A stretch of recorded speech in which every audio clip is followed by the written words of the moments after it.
Hello everyone, my name is Clarissa Gossett and thank you for joining me today. Today I'm going to show you a little video on how to take a JPEG file, turn it into an SVG file to cut out Deco Magic to make a superhero mask. I'll be using Craft and Cut software. So the first thing I needed was a template of the mask. I decided that I'm not much of an artist. I decided that quite a while ago, actually.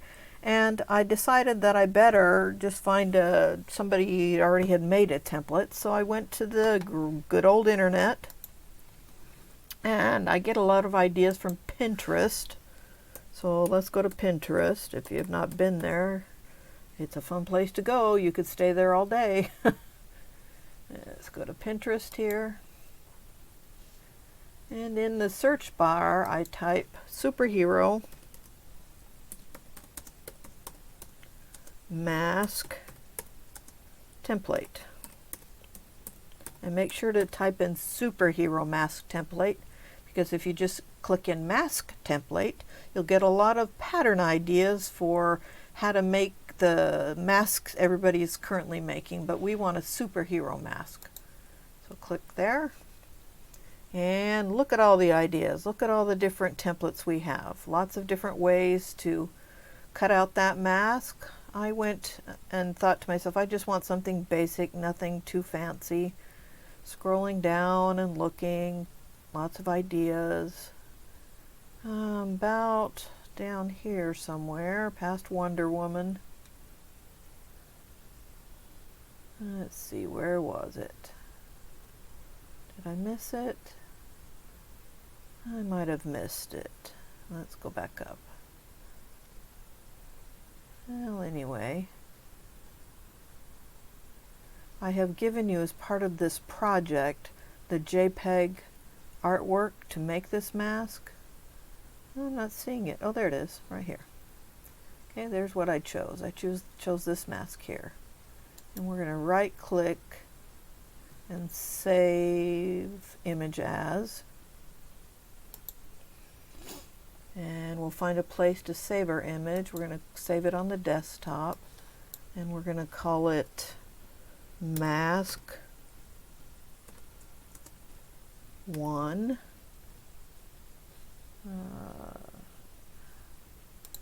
Oopsie, not family search, mask 1, and click save. Okay, so now it's on our desktop. We'll open up our Craft and Cut software, and of course you could have done that with any of these other templates. Right click and save the image. Open your Craft and Cut software, and whenever you're loading a JPEG, that was a JPEG, a BMP, TIFF file, anything but an SVG, you'll need to load it from your backdrop tool. So on the left side of your screen you see your backdrop tool. Click there, and let's find that template. It's called mask 1 JPEG, and open it. There we go. So something to know, this is a backdrop, meaning it's just floating behind, waiting for me to trace on top of it or do something with it. Okay, it's like having a coloring book page down and you've got a piece of paper on top of it tracing it. Okay, so we've got to trace these masks. So let's zoom in on the top one. To zoom in, I click the magnifying glass on the left. I either start at the right or the left. I'm a lefty, so I'm going to start at the left. Click and hold your mouse down, drag it down and over. Holding your mouse down, then you let go. There we go. There it is, zoomed in, nice and big for me to play with. Alright, now I need to trace it. So I've got this tool called Line. I'm going to click the Line tool. And to use this tool, I just click where I want to trace my line. So click around the outside edge.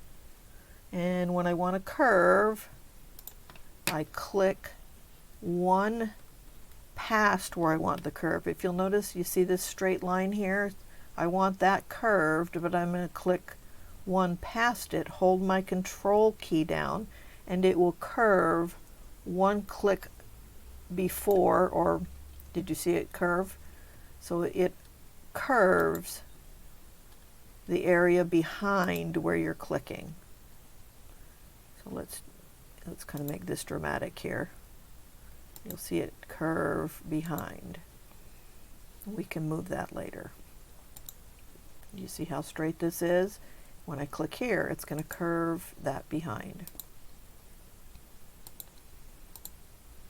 And small clicks around that curve.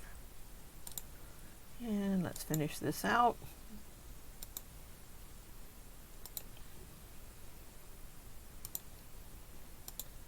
And when I get back to the beginning, I click on the first nodule there, and then I click this icon at the bottom left called Close Shape. And now it's closed. See, I got a problem here, don't I? Because I wanted to show you how to fix that. So once this is selected, I can go over to my Shape tool. Under my Select tool is a Shape tool that's now active. Click there, and I have all those nodules I clicked before are now available, and I can move and drag them where I want them to be.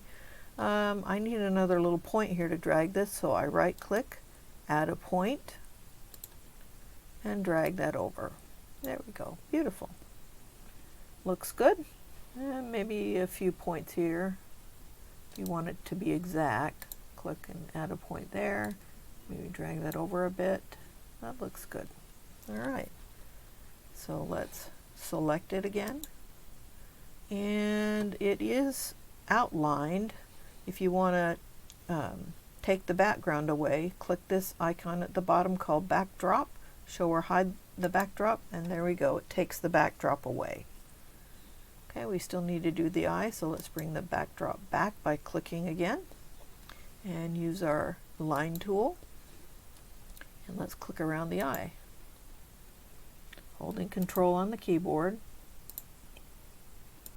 and I hold Control because this whole thing is a curve. I hold it the whole time.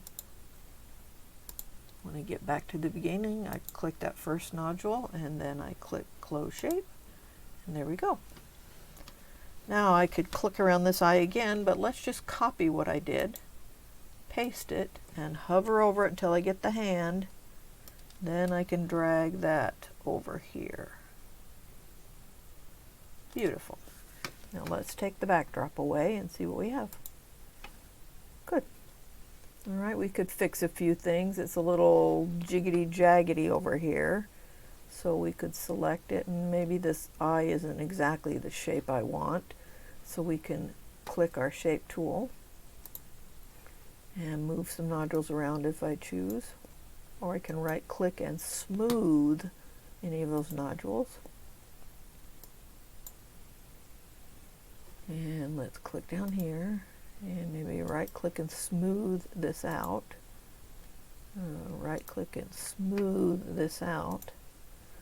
Right click and line would be for if it was curved and I wanted to make it a sharp point. Symmetrical would be, it would take both sides of that nodule, make them even. Cusp is when it's going around a curve or a corner.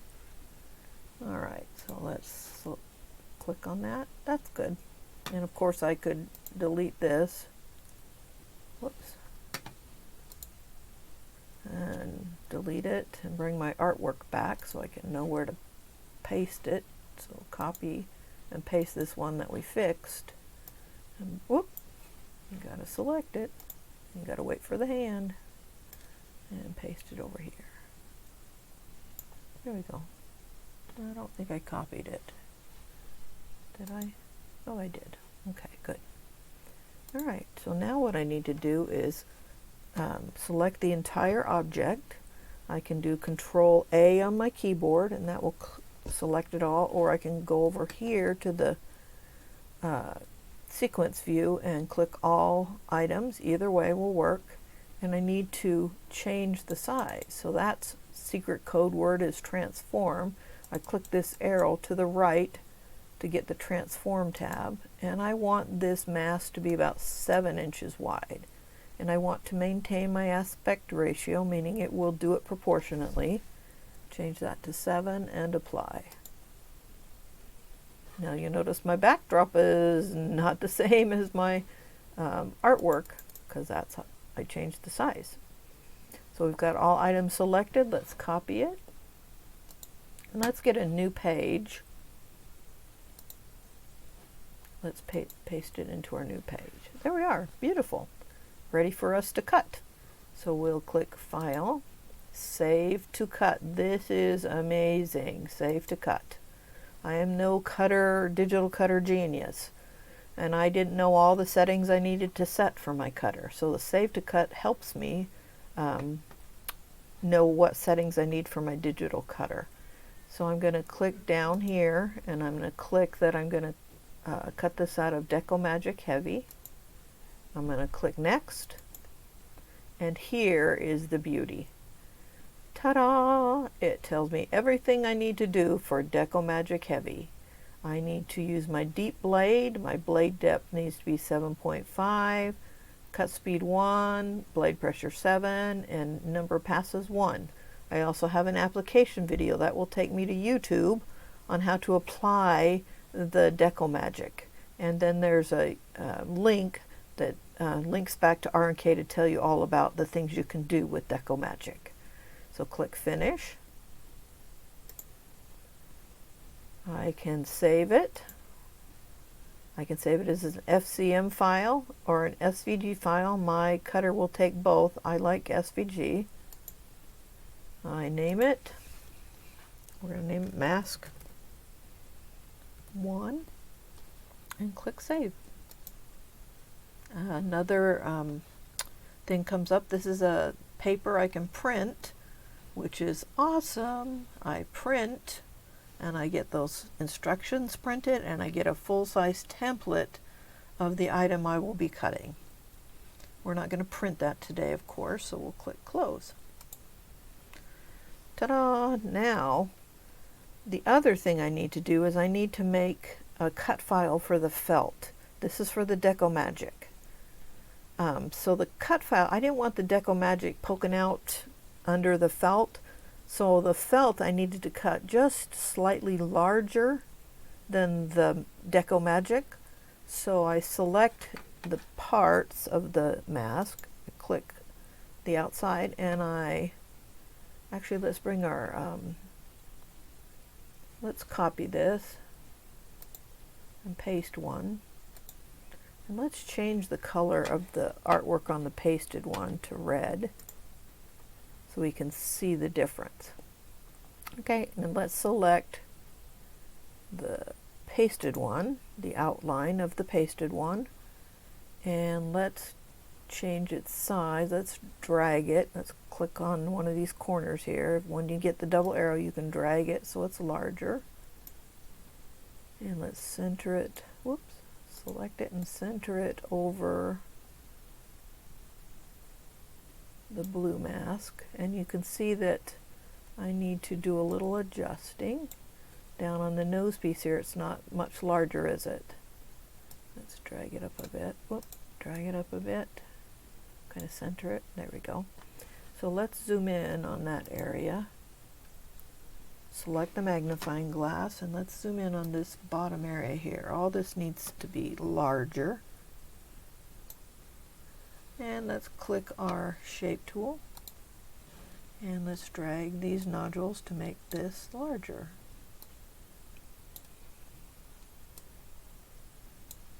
And just about 1/8 of an inch larger. And drag these down so they're larger than the original. You get the idea here. Keep going around the curve. There we go. So that will be our felt. Now the other piece I need larger is the eye. So let's select the eye. And let's actually select it here and drag it back over. Whoop. Drag it back over our original, and it did make it bigger when we increased the size of the whole object, but we actually want it to go inside the eye. So let's click here and drag these nodules inside our blue line. So we actually need this part smaller. Oh, got two nodules there. That's our beginning and our end. Drag these in. And when I get done, I will copy and paste this so I can use it for the other eye. And let's delete this. We don't need that one. Let's copy this, paste it, and wait for the hand, and drag it over here. Put it inside. And of course I could do some fine tuning if I choose. But there we go. So let's select the red object. That's what we're going to use for our felt. Let's copy it. Open a new page. Paste it. And there's the object that we'll cut for our felt. So we're going to go File, Save to Cut. And this time we'll tell it we're cutting felt.